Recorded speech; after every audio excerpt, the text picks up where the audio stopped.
చంద్రబాబు నాయుడు గారిని నమ్మిన ప్రజలందరూ కూడా మోసపోయిన పరిస్థితిలో ఎన్నికలు జరిగాయి.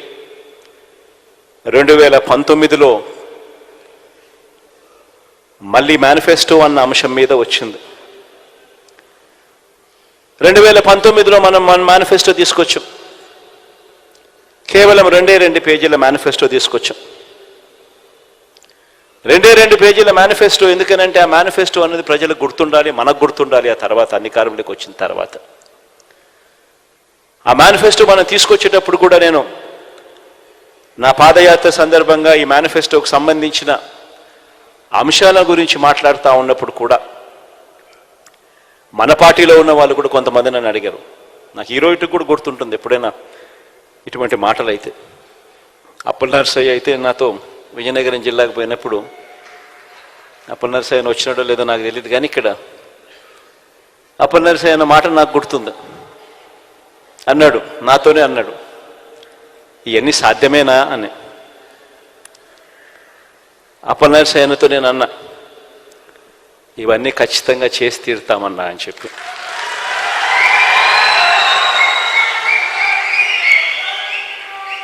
అన్ని ఆలోచన చేసిన తర్వాతనే ఈ నిర్ణయాలకు తీసుకున్నాం. అన్ని ఆలోచన చేసిన తర్వాతనే వీటి గురించి ప్రస్తావిస్తూ ఉన్నాను. ఇందులో చెప్పిన ప్రతి మాట ఖచ్చితంగా నెరవేరుస్తానన్నా అని చెప్పి నేను చెప్పాను.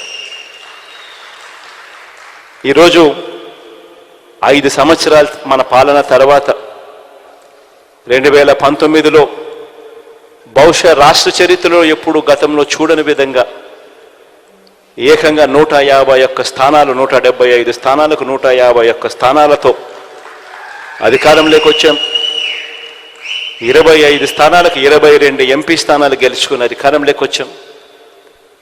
వచ్చిన తర్వాత 5 సంవత్సరాల మన పరిపాలనలో ఆ మేనిఫెస్టో అనేది ఏదైతే మనం చెప్పామో, ఆ 2 పేజీల మేనిఫెస్టో అని మనం ఏదైతే చెప్పామో, ఆ మేనిఫెస్టో అన్నది నిజంగానే ఒక బైబిల్గా, ఒక భగవద్గీతగా, ఒక ఖురాన్గా భావిస్తూనే చిత్తశుద్ధితో అడుగులు వేశాం.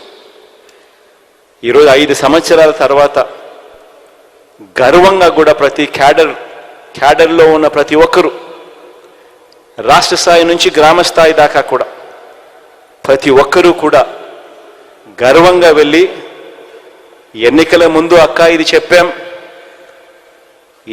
చెప్పినవన్నీ కూడా చేశాం అని ఏకంగా 99% హామీలన్నీ నెరవేర్చి మేనిఫెస్టో తీసుకొని వెళ్ళి మళ్ళీ ప్రతి ఇంట్లో చూపించి మీరే టిక్కు పెట్టండి అని అడిగే నిబద్ధత, చిత్తశుద్ధి వైఎస్ఆర్ కాంగ్రెస్ పార్టీకి మాత్రమే ఉంది అని కూడా చెప్తా ఉన్నాను. ఈరోజు ఈ మాటల్ని ఎందుకు చెప్తా ఉన్నానంటే, ఈరోజు రాష్ట్ర వ్యాప్తంగా 87% ఇళ్లకు, ప్రతి కాన్స్టిట్యున్సీలో ఏ కాన్స్టిట్యున్సీ తీసుకున్నా 87% పైచిలకు ఇళ్లకు, గృహాలకు ఈరోజు మన ప్రతి పథకము ప్రతి ఇంటికి కూడా మంచి చేయగలిగాం. కుప్పం రూరల్ నియోజకవర్గం కాబట్టి అక్కడైతే ఏకంగా 93.29% ఇళ్లకు మంచి జరిగిన పరిస్థితులు అక్కడ ఉన్నాయి.